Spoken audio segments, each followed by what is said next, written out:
just a little break to tell you something very important. It's not AI. It's 100% real, and it's not a video game.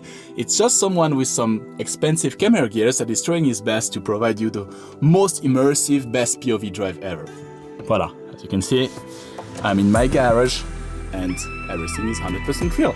Even the car is 100% real. Show you.